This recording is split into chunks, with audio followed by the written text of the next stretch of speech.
Trash like you doesn't belong in a temple of law. The words exploded across the marble steps of the federal courthouse on Peachtree Street like a gunshot. Officer Ethan Caldwell's voice was rough, hateful, and loud enough for the crowd to turn their heads. And there, under the heavy Atlanta sun, Judge Sophia Reynolds froze, not because of fear, but because she recognized that tone, the same voice she'd heard screaming 37 years ago, when her father was beaten to death by police officers outside a grocery store just 2 blocks away. Before going into the story, I'd love to know where you're watching from. Leave your city in the comments, hit subscribe, and give a like if you believe justice still matters in America today. Now, let's begin. Sophia had walked that morning with her head high, dressed in a crisp white suit, briefcase in hand, carrying confidential files for a civil rights investigation into Atlanta PD. The air was thick and hot, 95 degrees, but she carried herself with quiet confidence, unaware that within minutes she'd be on the ground, handcuffed, accused, and humiliated by the very system she'd sworn to defend. Caldwell, a white veteran officer built like a wall, blocked her path halfway up the courthouse steps. His uniform gleamed. His rage did too. "Stop right there," he barked, gripping his holstered gun. "What's in that case?" Sophia frowned. Calm but firm. Official court documents. "I'm Judge Sophia Reynolds, Northern District of Georgia." Her tone was measured, professional. But to Caldwell, her words sounded like defiance. "Don't play games with me, lady," he growled, snatching the leather briefcase from her hand. "These scammers think they can walk in here, pretending to be someone they're not." The metal clasp snapped open, papers fluttering into the air like wounded birds, sealed affidavits, DOJ signatures, and a folder marked Internal Affairs, Police Misconduct Files. The crowd gasped. Sophia reached forward, trying to gather them. "Officer, those are federal." His hand cracked across her face. The sound echoed through the steps. The world seemed to stop. Gasps turned into murmurs, murmurs into silence. Sophia staggered but didn't fall. Blood filled the corner of her mouth, but her eyes didn't flinch. Caldwell sneered. "You people think you own this place," he said. "Not today." His words cut through her like the baton that struck her father decades ago. She looked up at him. Calm, steady, unbroken. "You have no idea what you've just done." From across the street, a woman trembled behind her phone. Lena Harper, the courthouse clerk, had stepped out for coffee and witnessed everything. Her hands shook as she pressed record, heart pounding as she whispered, "Oh my God, that's Judge Reynolds." But Caldwell didn't care. He shoved Sophia to the ground, knee grinding into her back. "Hands where I can see them." "I am not resisting," she said softly, her voice almost prayer-like. "You're making a mistake." "Quiet," he pressed harder. "Scammer with forged credentials." "I've seen it before." His partner, Sergeant Marcus Vaughn, joined in, smirking as he cuffed her wrists. "You think you're special? They all say they're somebody." Sophia's phone cracked on the concrete, her ID card sliding near Vaughn's boot, the gold seal of the United States federal judiciary glinting under the sunlight. He glanced down but kicked it away. Behind them, traffic slowed. Onlookers stared, some recording. The heat shimmered off the courthouse steps. But inside Sophia's chest, a colder storm began to form. The same calm fury she'd carried since 1985. She could hear the echo of her father's last words. "Never let them take your dignity." Caldwell lifted her roughly by the arm. "You're under arrest for impersonation and obstruction." "Of what?" she asked, her tone quiet but cutting. "Justice?" He shoved her forward. "Save your speeches for someone who cares." 30 feet, that's all it was. 30 feet from the marble steps to her own courtroom door. Yet each step felt like a descent into the same darkness her father once faced. The other officers chuckled, one filming on his phone, saying, "She's gonna love this on YouTube." Caldwell smirked. Good. Maybe it'll teach others not to mess with the law. Inside the hallway, marble walls reflected the absurdity of the moment. The nation's youngest black federal judge, handcuffed in her own courthouse, a janitor whispered. That's the judge, but was silenced with a glare. Caldwell pushed Sophia into the holding area, ignoring the stunned bailiff who recognized her immediately. "Sir, she's—" "Quiet," Caldwell snapped. "We'll verify her fake credentials in processing." Sophia stayed silent, her wrists sore, her hair disheveled, but her dignity intact. "Officer," she said evenly, "when this day ends, you'll remember my name for the rest of your life." He leaned close, his breath hot and bitter. "Lady. I already forgot it." Behind the bulletproof glass, Lena stood frozen, phone still recording. She couldn't believe it. The judge who had once defended her son during a police misconduct hearing was now being brutalized by her colleagues, and for the first time, she realized silence could be as dangerous as violence. Outside, chants began rising, faint at first, then louder. "Justice for all! Stop the hate!" A small crowd gathered near Ebenezer Baptist Church, the birthplace of Martin Luther King Jr., where Sophia's father once marched. The echoes of history were coming alive again, in real time. Caldwell didn't see the symbolism, but Lena did. She watched him drag a federal judge, a black woman, through the same city that birthed the civil rights movement, and something in her broke, as Sophia sat in the holding cell, calm but resolute. Her mind replayed the moment her father died, handcuffed, beaten, accused of stealing his own car. She had spent her entire life believing the law could protect the innocent. But now, in that small, sterile room, she realized justice doesn't see color, unless you make her. She looked up at the camera in the corner, the same surveillance system she had ordered upgraded 6 months earlier. Every frame, every second, every brutal act was being recorded. Quietly, she smiled through the pain. "Thank you, Father," she whispered. "This time, the truth won't die." Outside, the protests grew louder. Inside, Officer Caldwell leaned back in his chair, laughing with Vaughn. "Can you believe it? Thought she could waltz into a federal courthouse pretending to be a judge. What a joke." But his laughter was about to end, because justice, the very thing he thought he controlled, had just started recording. "You're just another fraud gaming the system," Caldwell snarled, tightening the cuffs until they bit into Sophia's wrists. The metallic click echoed like a drumbeat of humiliation through the holding corridor.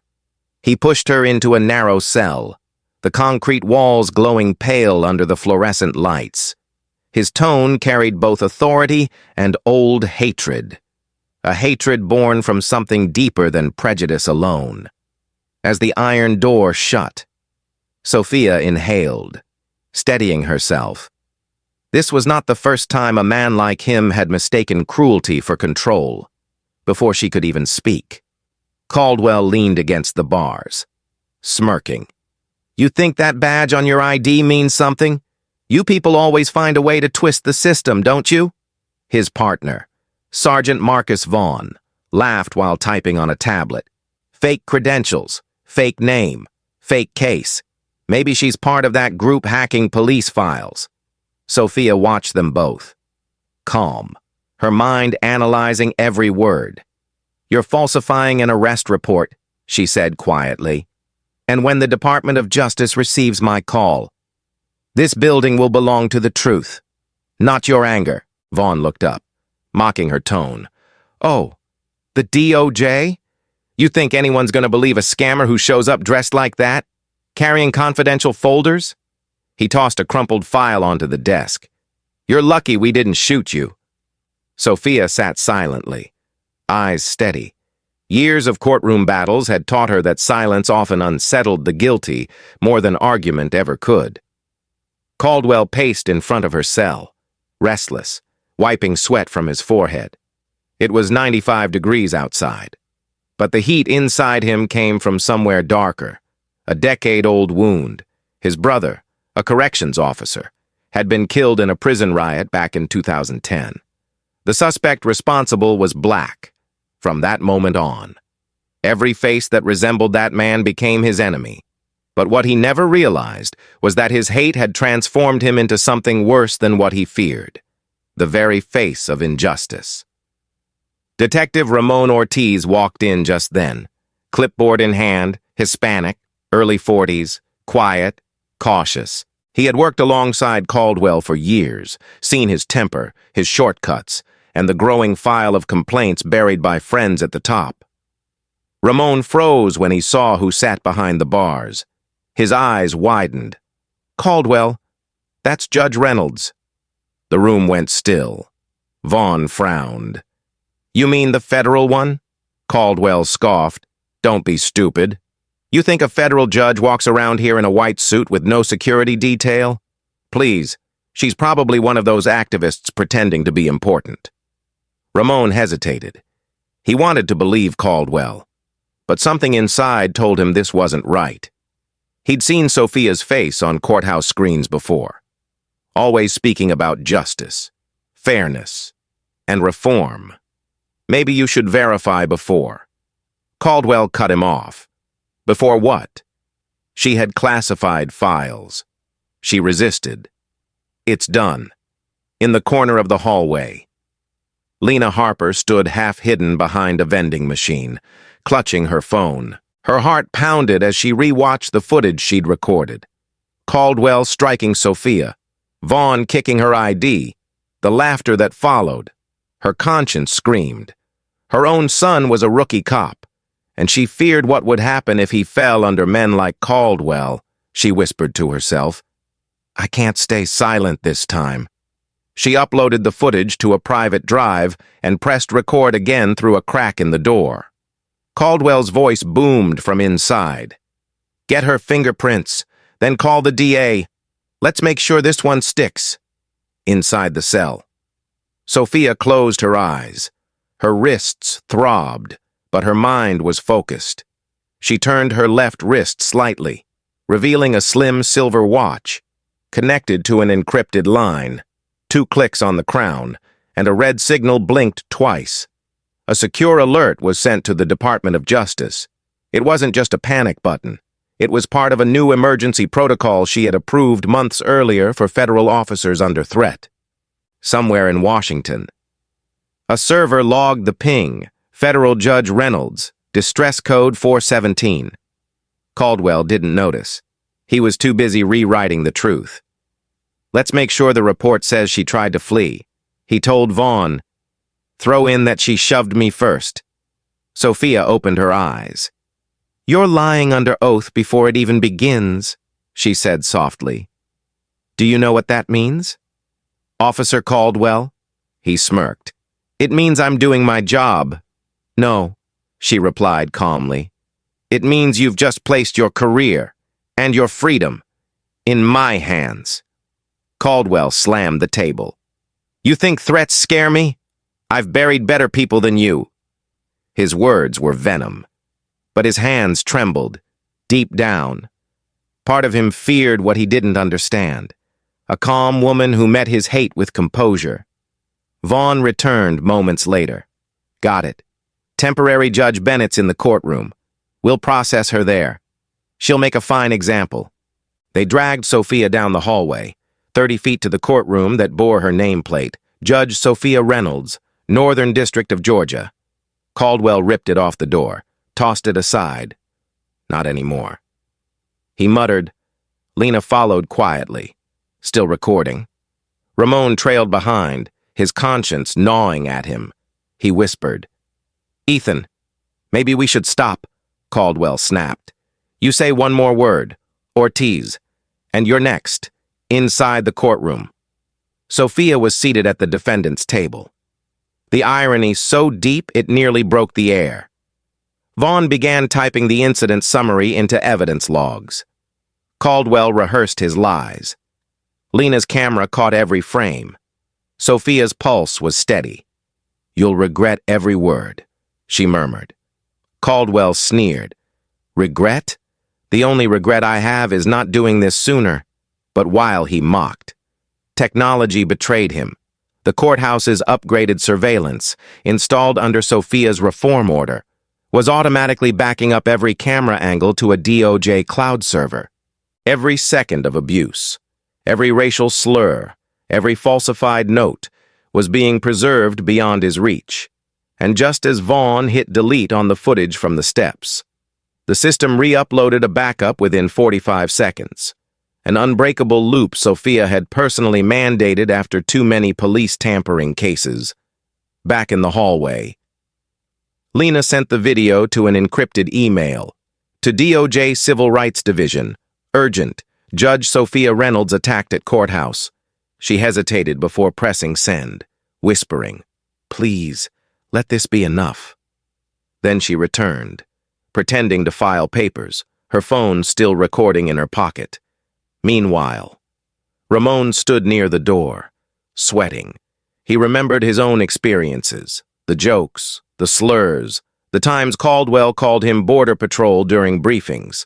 He had stayed silent, afraid of losing his job, his pension. But now, watching Sophia, calm, beaten, dignified, he realized silence had a cost. Caldwell leaned close to Sophia again.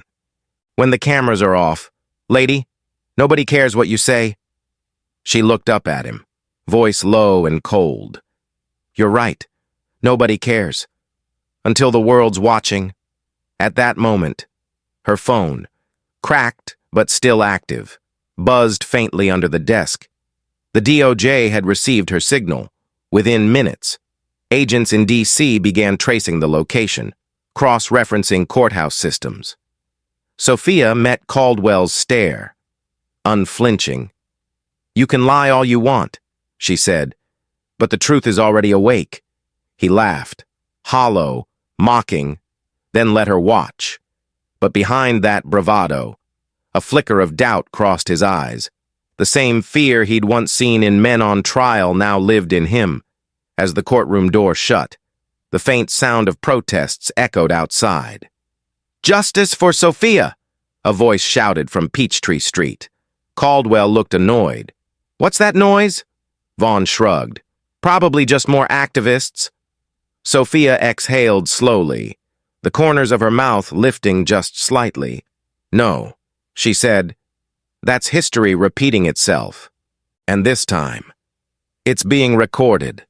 She's a threat to everything we stand for," Officer Caldwell thundered, his voice booming through the packed courtroom. The irony of the moment was bitter and complete. The man who had beaten and humiliated a federal judge now stood before another judge, twisting lies into law, and the world, at least for the next few minutes, believed him. Sophia Reynolds sat in silence at the defendant's table, her wrists still sore from the handcuffs. Her white suit, now wrinkled and stained, stood out like a symbol of everything Caldwell despised but couldn't understand. Across the room, the temporary presiding judge, Laura Bennett, looked uneasy. She'd been called in to handle what was labeled an imposter case. Her gavel tapped nervously. "Proceed." "Officer Caldwell." He adjusted his badge, feigning confidence. "Your Honor, this woman was caught trespassing and impersonating a federal official. She was combative and refused to identify herself. I feared for public safety," the courtroom murmured. Prosecutor Nathan Kim, sharp suit and sharper ambition, nodded eagerly. "The department takes this seriously, Your Honor. Officer Caldwell has a spotless record." Sophia finally raised her head, her tone even, her gaze steady. "Your Honor, may I speak?" Judge Bennett hesitated. "The court will allow it briefly," Caldwell interrupted. "She's already wasted enough of our time." Sophia turned her eyes toward him, calm but piercing. "Officer, you've mistaken silence for weakness. You've mistaken authority for justice."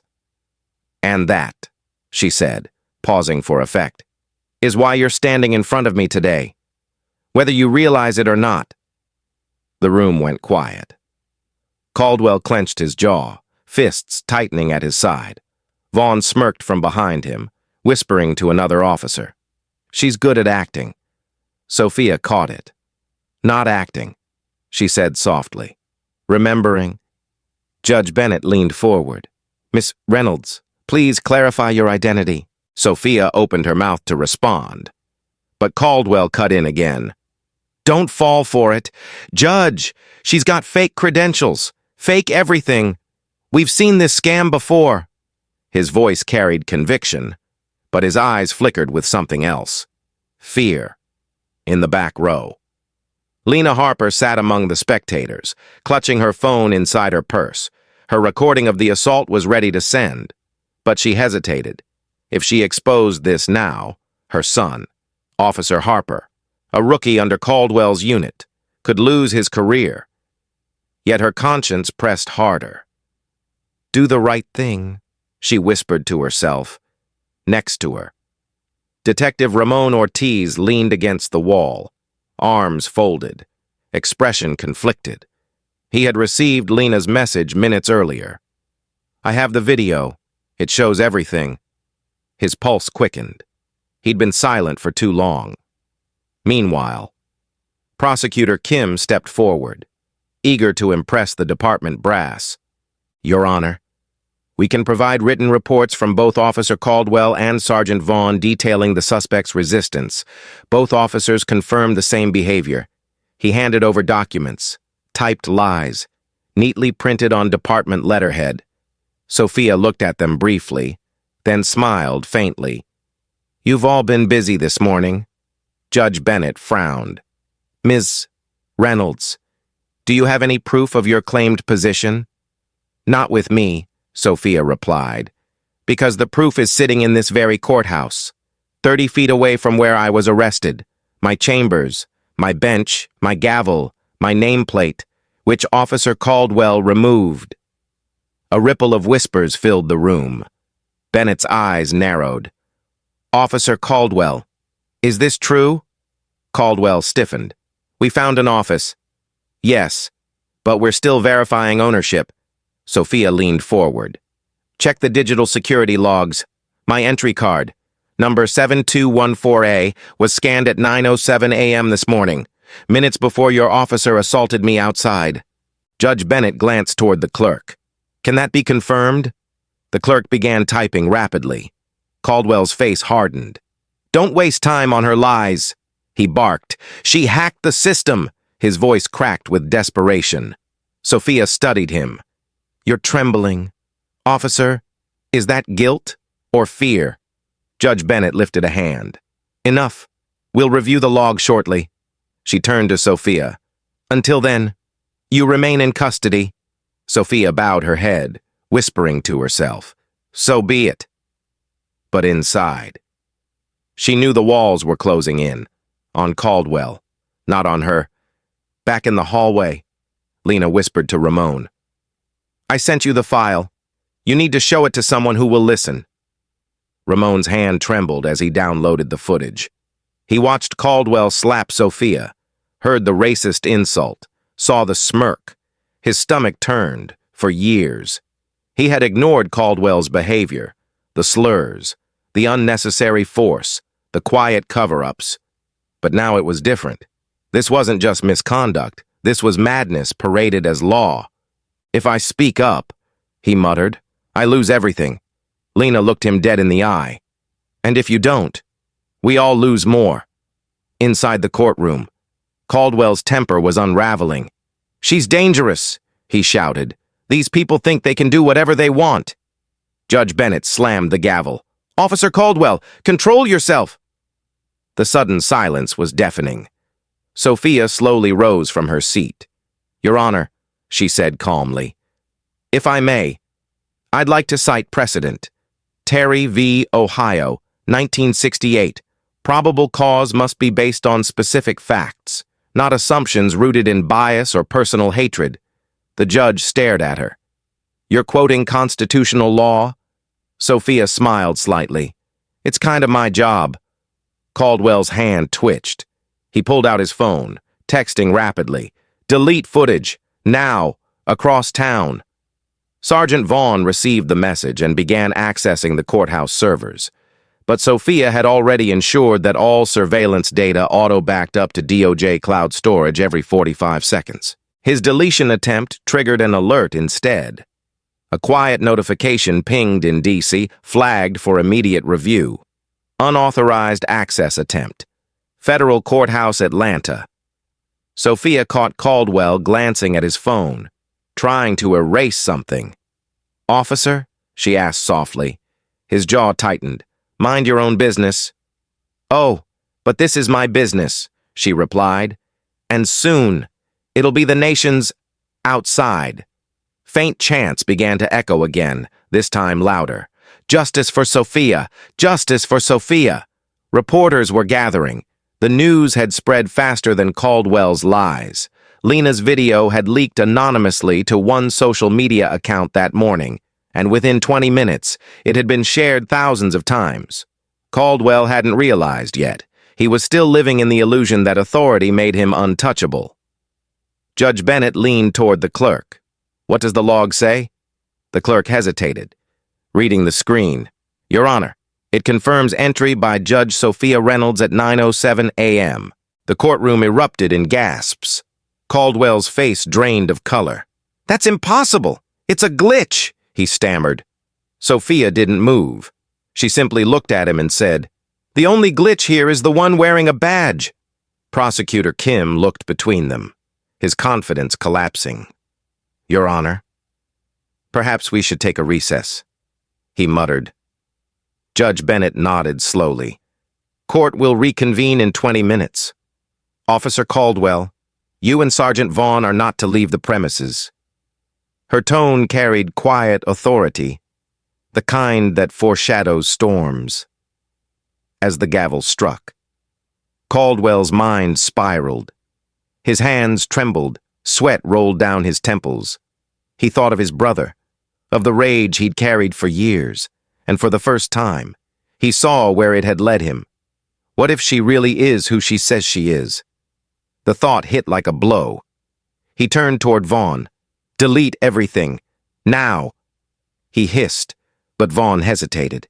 Ethan, maybe we went too far. Caldwell grabbed his arm. Do it!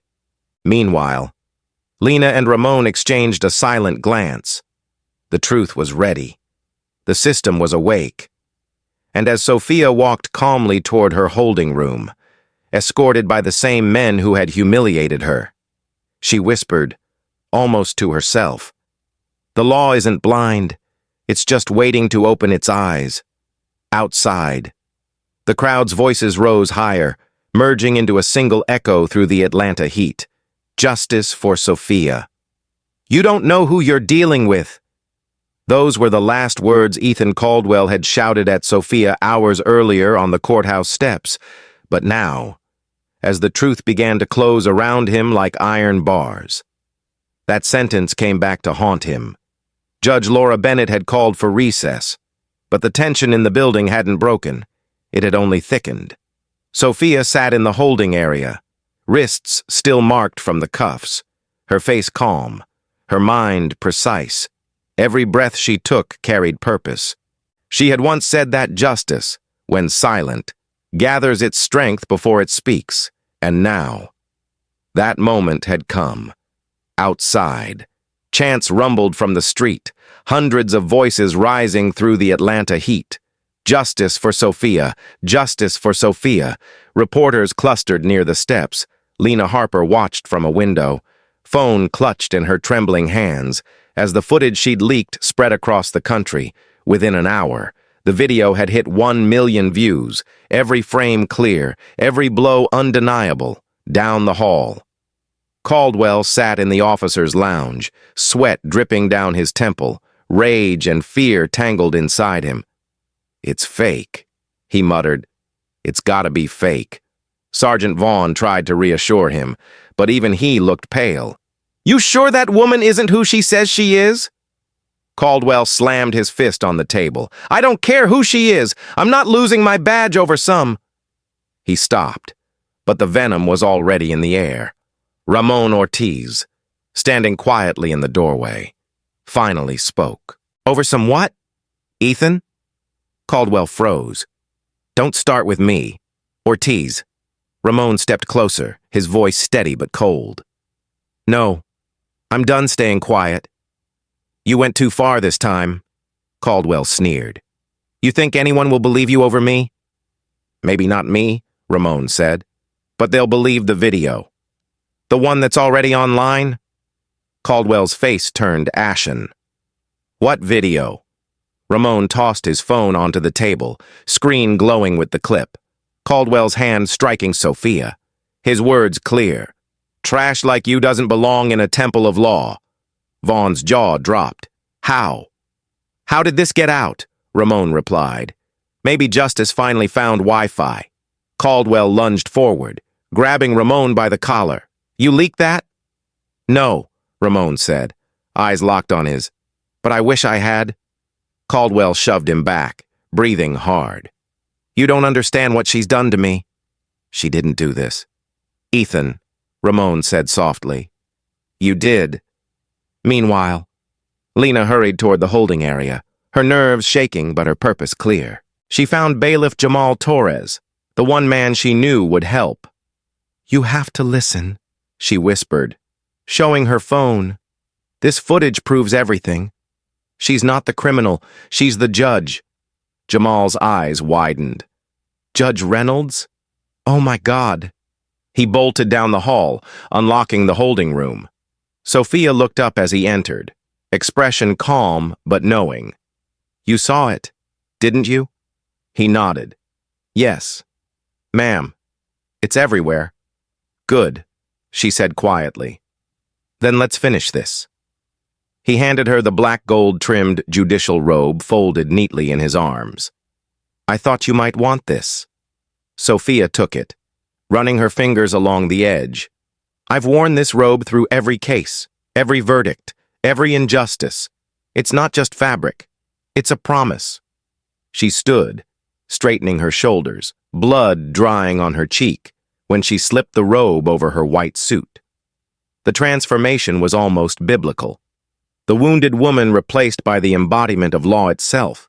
At that moment, Lena appeared at the door, tears in her eyes. Judge Reynolds, I'm so sorry. I should have stopped them sooner. Sophia placed a hand on her shoulder. You did what courage demands. You told the truth. That's more than most ever do. Lena swallowed hard. My son's a cop. I thought if I exposed this, it would destroy him. Sophia's voice softened. Then help me make sure his badge means something better than theirs. Ramon entered next, holding a flash drive. It's all here, he said. Internal reports, buried complaints, 5 prior brutality cases Caldwell covered up. Sophia met his eyes. Are you ready to stand for what's right? He hesitated, then nodded. Yeah, for once in my life. I am. The bailiff glanced toward the courtroom door. They're starting again in 5 minutes. Judge. Sophia took a deep breath. Then let's remind them what justice looks like. Inside the courtroom. Murmurs filled the air. Reporters were whispering, phones buzzing with notifications from the viral video. Judge Bennett sat uneasy, her gavel tapping anxiously. Officer Caldwell, please explain this footage now circulating online. Caldwell stood, red-faced. It's fake, edited, AI garbage, he shouted. None of it's real. But as he spoke, the door opened. The room fell silent. Sophia Reynolds walked in, calm, composed, wearing her judicial robe. Gasps rippled through the crowd. Judge Bennett rose instinctively. Judge Reynolds! Caldwell stumbled back, stammering. She can't be. Sophia approached the bench, eyes never leaving him. You said I didn't belong here, she said evenly. But this is my courtroom. Lena stepped forward, handing the flash drive to the clerk. Evidence. Your Honor. The screens around the room lit up. The footage played, the slap, the taunts, the laughter. The courtroom watched in horror as Caldwell's voice filled the air. "You people think you own this place." When it ended, silence held for a full 10 seconds. Heavy, suffocating. Caldwell turned toward Vaughn, panic flooding his face. "Turn it off," he barked. Vaughn stayed still. Sophia leaned forward. "You said earlier that justice was your job. Now you'll watch her do it better." Ramon stepped to the witness stand. Voice firm. "I was there. I saw what he did. And I saw what he tried to hide. I'm submitting every file, every deleted report." Judge Bennett stared at him. "Detective Ortiz, are you confirming Officer Caldwell's actions?" "Yes, ma'am," he said. "And not just today. For years." Caldwell's voice broke. "You're a traitor." Ramon met his eyes. "No, I'm just finally telling the truth." The noise outside grew louder. Protesters chanted in unison. TV cameras captured the courthouse facade, from the streets of Atlanta to newsrooms across America. The story had already become a movement. Inside. Sophia turned toward Caldwell one last time. "You wanted to teach me a lesson." "Officer," she said quietly, "here it is. Justice isn't a weapon. It's a mirror. And today, you get to see yourself." Caldwell's rage cracked into panic. "You can't do this," he shouted. "I'll lose everything." Sophia's tone was steady, almost sorrowful. "You already did." Judge Bennett, visibly shaken, turned to Sophia. "Judge Reynolds, as this case now involves direct assault on a federal officer, you are within your right to assume the bench." Sophia nodded slowly, stepping forward. "Then let the record show," she said, her voice resonant and calm. "That truth has returned to this courtroom." Caldwell's breath quickened. Vaughn lowered his head. Lena wept quietly in the gallery. Ramon stood taller than he ever had. And outside, the chants grew thunderous. "Sophia! Sophia! Sophia!" For the first time that day, Sophia allowed herself a small smile. She looked toward Lena and Ramon. "Justice sees all," she whispered, and as she took her seat behind the bench, her rightful place, the gavel's echo rolled like thunder through the heart of Atlanta. "Time to put you in your place." Caldwell's own words blared from the courtroom speakers, his voice distorted through his own body cam footage. The sound hit him like a bullet. He froze at the defense table, wide-eyed, pale, hands trembling, on the giant screen. Every moment of his brutality replayed in crystal clarity. The slap, the shove, the insults, the knee pressed against Sophia Reynolds' back. The courtroom sat in stunned silence, faces pale under the flickering glow of truth. Sophia, now behind the bench in her black and gold robe, didn't gloat, didn't smile. Her tone was calm, judicial, precise. "Officer Caldwell, this footage is from your department-issued body camera. The chain of custody has been verified. Do you deny its authenticity?" Caldwell's lips quivered. "That video's been tampered with," he said, voice cracking. "It's AI. It's fake." "Then explain the timestamp," Sophia replied softly. 9:23 a.m. Peachtree Street, 30 feet from this very room. The camera was yours. The evidence, yours. The cruelty, yours. A collective murmur swept through the gallery. Reporters scribbled, cameras flashed, and outside, the sound of chanting swelled again. Justice for Sophia, truth for all. Lena Harper stood in the back row, tears glistening as she watched the judge she'd once feared for being too tough now stand as living proof that integrity still had a voice. Next to her, Detective Ramon Ortiz prepared his statement, his heart pounding. He'd spent 15 years in silence, afraid of retaliation, but not anymore. "Your Honor," he said, standing. "I have additional evidence." Sophia gestured. "Proceed." "Detective, Ramon walked to the front, inserting a second flash drive into the system. These are internal reports Caldwell buried. 5 separate brutality complaints filed over the last 7 years. Victims beaten, reports falsified, evidence erased, and every one of them signed off by Sergeant Marcus Vaughn. Vaughn shifted uncomfortably, his smirk fading. He's lying. He muttered. Sophia leaned forward, voice calm but cutting. Detective Ortiz, how did you obtain these? Through the department's encrypted archive, Ramon said. But the files were set for deletion this morning, by Caldwell himself. Caldwell jumped up, shouting. You had no right, and you had no conscience, Ramon shot back. The crowd gasped. Sophia raised her gavel lightly. Order. The room fell silent. Mr. Caldwell, she said evenly, you've spent years believing that silence would protect you, but silence doesn't erase truth. It amplifies it. On the monitor, another video appeared. Lena's recording from the courthouse steps. The moment of assault, captured in full daylight, played again, now synchronized with the body cam feed. The sounds overlapped perfectly. The slap, the insult, the laughter of the other officers. Sophia's voice broke through the chaos like a steady drum. These are your own words. Officer. Trash like you doesn't belong in a temple of law. Tell me, is that how you serve justice? Caldwell's face was wet with sweat. His hands gripped the table as though it were the only thing holding him upright. My brother, he finally muttered, his voice low. My brother was killed by a black inmate. I swore I'd never. His breath caught. Never let it happen again. Sophia's gaze softened, but her tone remained firm. And so you punished every innocent soul who bore his color? You let grief turn into hate and called it duty? You don't understand, he shouted. You people. He stopped himself, but it was too late. The word hung in the air like a confession. Sophia leaned back slightly, her voice steady and solemn. You've just proven everything this city fights against. Caldwell's lawyer, who had been silent until now, leaned toward him and whispered urgently, Stop talking.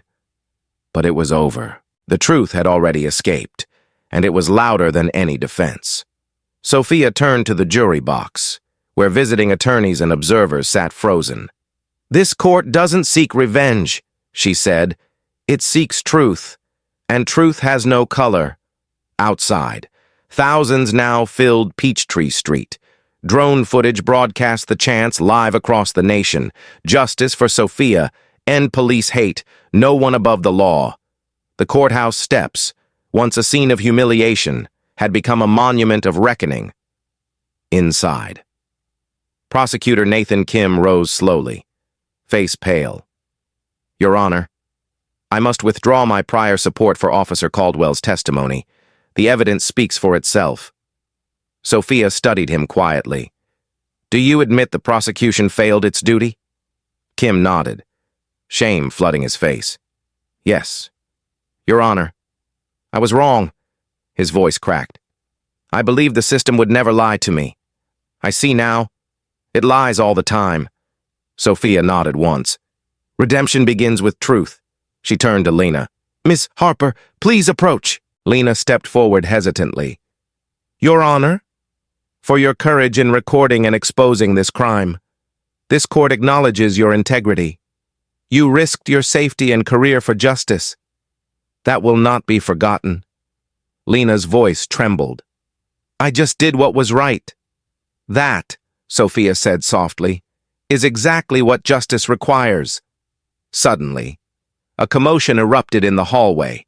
Caldwell's wife, on a Zoom call displayed for the court, shouting through tears. Ethan, stop lying. Our son saw the video. He doesn't want to speak to you again. Caldwell's face twisted in anguish. Please, Lisa. No, she interrupted. You destroyed yourself, and you nearly destroyed this city. The call ended abruptly.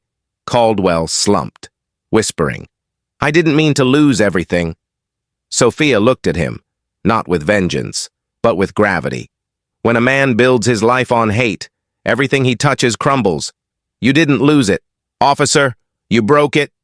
Vaughn suddenly stood up, shouting, "You can't pin this all on us. We just followed orders." Sophia's tone cut like steel. "You followed cruelty. That's not an order, that's a choice." Vaughn's eyes fell to the floor. The silence that followed was unbearable. Then Sophia spoke again, her voice quiet but firm. "The evidence is clear. This court will render its verdict in due course. Until then, Officer Caldwell, you are remanded into federal custody," as marshals moved in to restrain him.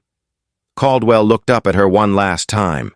His voice cracked under the weight of collapse. "I just wanted justice for my brother." Sophia met his eyes and replied, "Then you should have learned what justice truly means. Outside." The courthouse doors opened. Protesters roared as word spread that the body cam footage had been released publicly. Within minutes, major networks interrupted broadcasts nationwide. Breaking news: federal judge attacked by officer. Courtroom turns tables live. Inside. Sophia exhaled slowly. The weight of the day pressed heavy on her chest, but beneath it all was something powerful. Resolve. She rose from the bench, the robe flowing behind her like a banner. "Court is adjourned," she said, "but justice is not." As Caldwell was led away, his shoulders slumped. He turned briefly toward Ramon. "You ruined me," he spat. Ramon replied calmly. "No. Ethan, you did that yourself." When the courtroom finally emptied, Sophia stood alone at the bench. The sun broke through the clouds outside, shining through the stained glass above her. For the first time since that morning, she allowed herself to feel the pain, the exhaustion, and the triumph. Justice had spoken, and it spoke in her voice, outside, as the crowd chanted her name. Sophia stepped to the window and whispered to herself, "For my father," for every voice they tried to silence. The crowd below answered in unison, as though they'd heard her through the glass. "Sophia, Sophia, Sophia." Actions have consequences, Caldwell had once said to a young suspect years ago. Smug behind his badge, now. Those same words echoed through the federal courtroom as Judge Sophia Reynolds stood above him, her gavel gleaming beneath the morning light. "And today, Officer Ethan Caldwell," she said, her voice low but powerful, "you'll learn what justice truly means." The room was silent except for the faint hum of cameras broadcasting the sentencing live across America. Outside, thousands filled Peachtree Street, holding signs that read "Truth on Trial" and "Justice for Sophia." The courthouse steps where she had once been beaten were now guarded not by police, but by citizens chanting her name. Inside. The fallen officer sat slumped at the defense table, shackled, pale and broken, once proud and arrogant. He now looked like a shadow of himself. His uniform was gone, replaced by an orange jumpsuit. His eyes were hollow, his hands trembling. Sophia looked at him, not with hatred, but with the heavy calm of someone who understood pain deeper than vengeance. "Before I issue this sentence," she said softly, "this court recognizes the suffering inflicted not only upon me, but upon the principles this nation stands for. Officer Caldwell's actions were not just a personal attack. They were an assault on justice itself." Prosecutor Nathan Kim stepped forward, head bowed. "Your Honor," he said, voice thick with remorse, "I wish to formally apologize on behalf of the prosecution and the Atlanta Police Department. We failed you, and we failed this city." Sophia nodded. "Acknowledgement is the first step to redemption. Mr. Kim, I accept your apology." She then turned her gaze toward Sergeant Marcus Vaughn, who stood beside his lawyer, jaw clenched but eyes wet. "Sergeant Vaughn, you aided and abetted this assault. You falsified evidence and attempted to delete federal footage. Do you have anything to say before sentencing? Vaughn's lips quivered. I was scared. He muttered. Caldwell had connections. Power. I didn't want to lose my job. Sophia's eyes didn't soften. You didn't lose your job. Sergeant, you sold your integrity, and that costs more than any badge.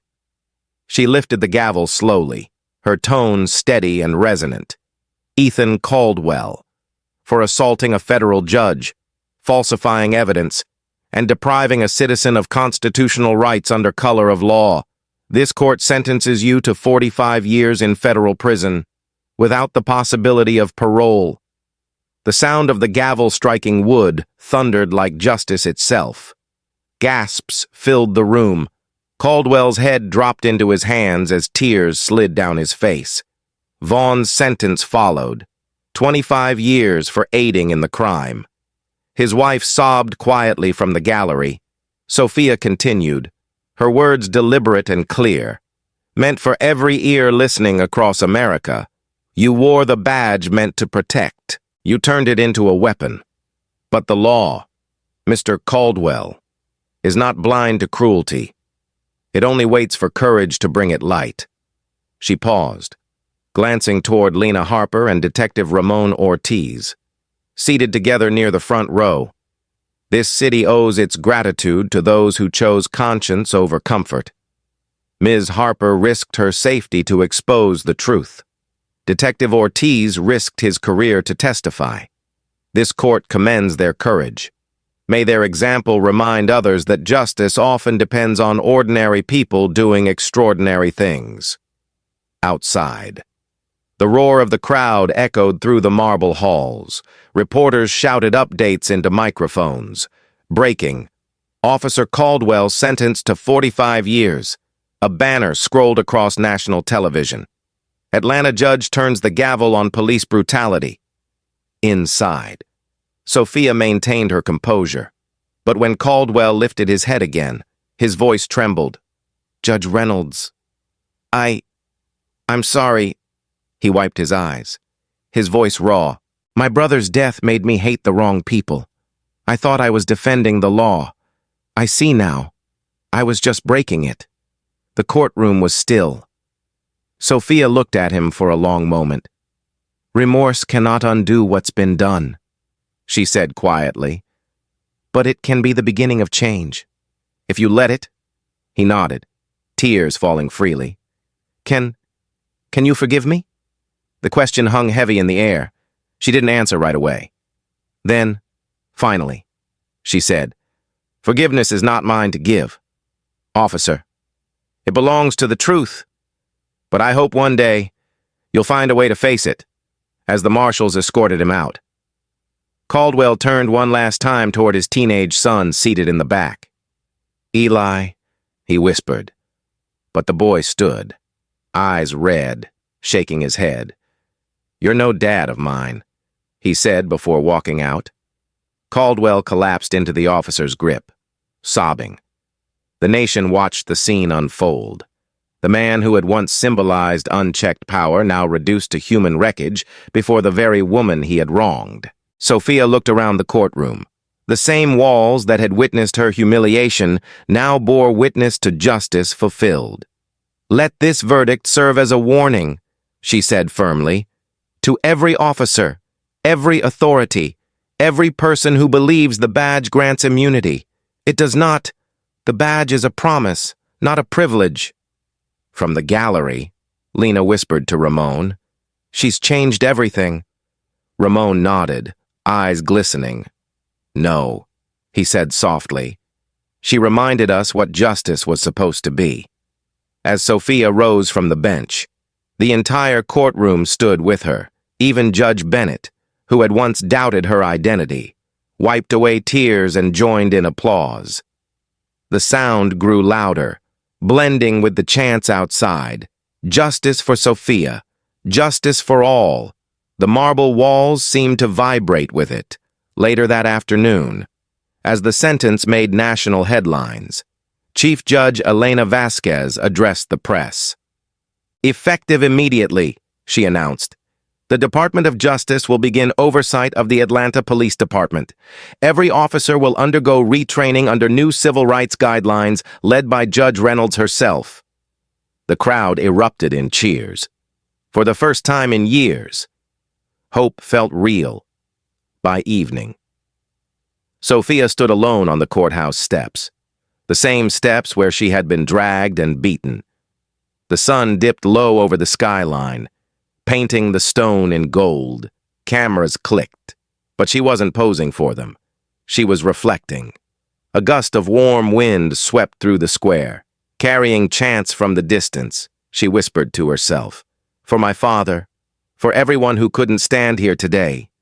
She closed her eyes, remembering the blood on those same stairs hours earlier, and let the moment settle in her soul. Behind her, Ramon approached, holding a small envelope. "Judge Reynolds," he said, "they wanted you to have this." Inside was a letter from the Department of Justice, an official commendation for courage and constitutional defense. At the bottom, in bold print, "For restoring faith in the American justice system." She smiled faintly. "Faith," she murmured. "Something we forget the law still needs." That night, as the courthouse lights illuminated the Atlanta skyline, Sophia watched from her office window. Down below, people were lighting candles, holding signs that read, "Truth won today." She knew the battle wasn't over. It never truly was. But something had shifted.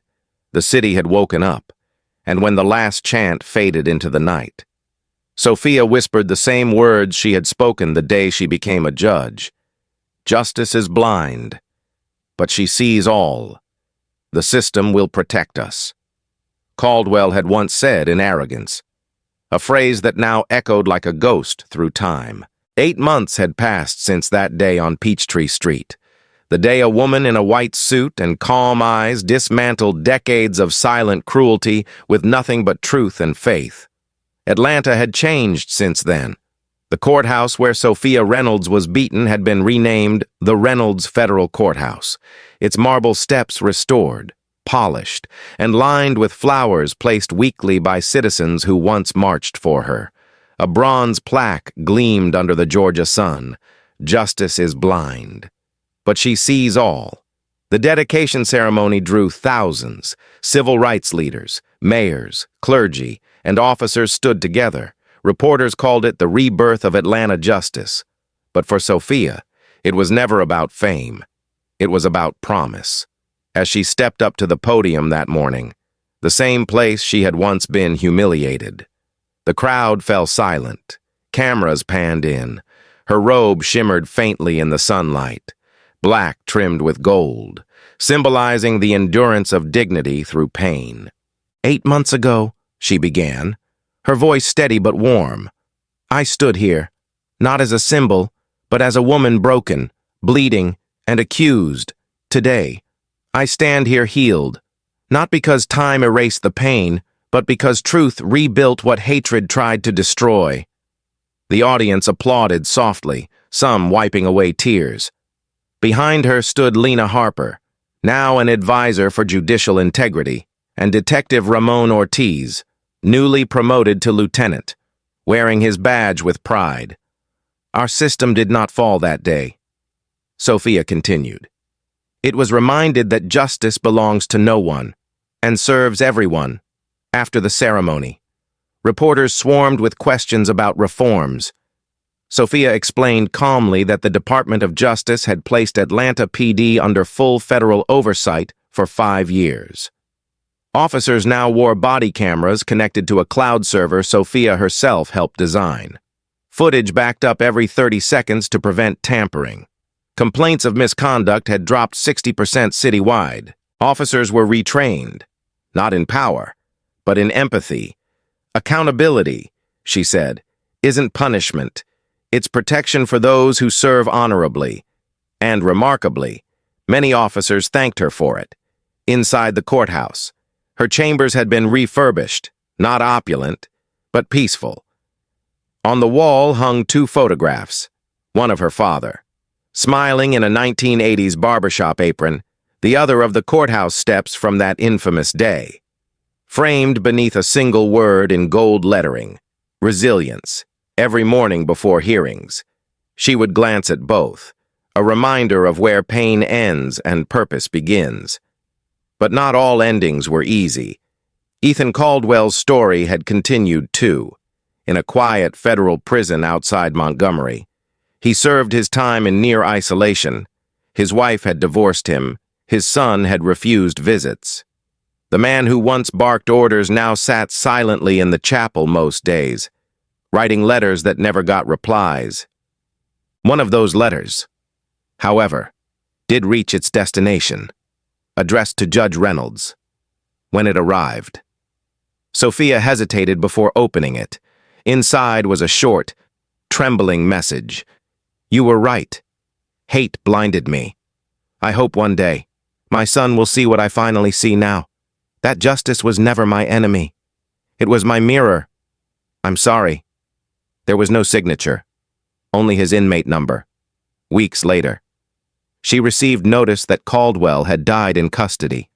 Heart failure, age 49, for a long while. She said nothing. Then she whispered to herself, "Even broken souls can seek light before the end." The story of that letter spread quietly. Some saw it as closure, others as warning. But for Sophia, it was simply another chapter in the long book of justice, one that never truly finishes. In the months that followed, she launched the National Body Cam Accountability Act, requiring all law enforcement agencies nationwide to store footage in secure federal databases. Congress passed it unanimously after her testimony went viral, watched by more than 50 million people across platforms. "Technology alone won't save us," she said during the hearing, but truth recorded cannot be erased. Her initiatives didn't stop there. She founded the Reynolds Justice Institute, a nonprofit training program for officers, judges, and civilians focused on empathy, racial awareness, and constitutional rights. Ramon Ortiz became its first director. Lena Harper served as communications chair, often reminding new recruits, "Courage isn't loud. It's the whisper that says, 'Do what's right.'" When no one's watching, the Institute partnered with schools, prisons, and local police academies. Within 6 months, over 1,000 officers had graduated. Carrying a new motto Sophia coined herself, "Honor without fear." Then came the day that would test her legacy in a more personal way. A teenage boy stood at her office door one rainy afternoon, soaked to the bone, clutching a folder. He was 16, tall, thin, nervous. "Judge Reynolds?" he asked softly. "I'm Eli Caldwell." Sophia looked at him. The resemblance to his father was undeniable, except for the eyes.